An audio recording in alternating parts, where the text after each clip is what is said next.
Hello and welcome to another video in our video library, 3 minutes of California family law, brought to you by Family Law San Diego. I'm Bud Kluick, founding and managing attorney at Family Law San Diego. This video is about not to make mistakes with AI in your divorce or child custody case. Artificial intelligence, or AI, is a very valuable tool potentially for folks going through a divorce or child custody case at court.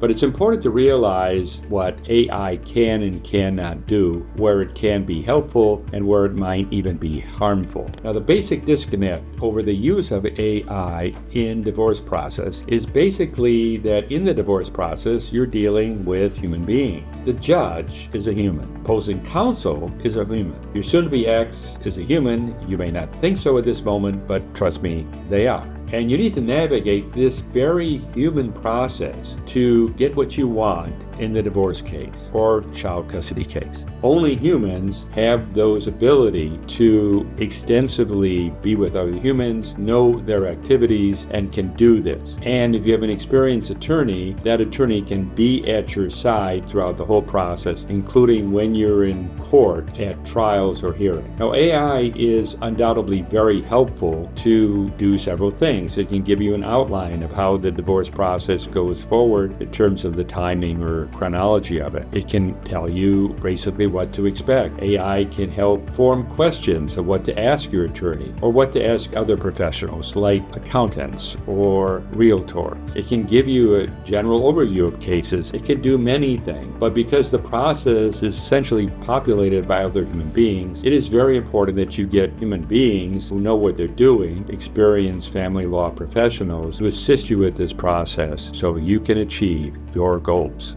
If you have any further questions about how to use artificial intelligence in your divorce or child custody case or any other family law matter, please contact us at Family Law San Diego for a free consultation. If you found this video to be helpful, please subscribe to our channel by clicking the link below on the screen. We have dozens of short 3-minute videos in our YouTube library. Please scroll through the list and find the ones that are of interest and relevance to you. You can contact us by telephone at Family Law San Diego by using either of the telephone numbers scrolling in the bottom of your screen, or visit our website, familylawsandiego.com. Thank you very much for watching and listening to this video. We hope it was helpful to you.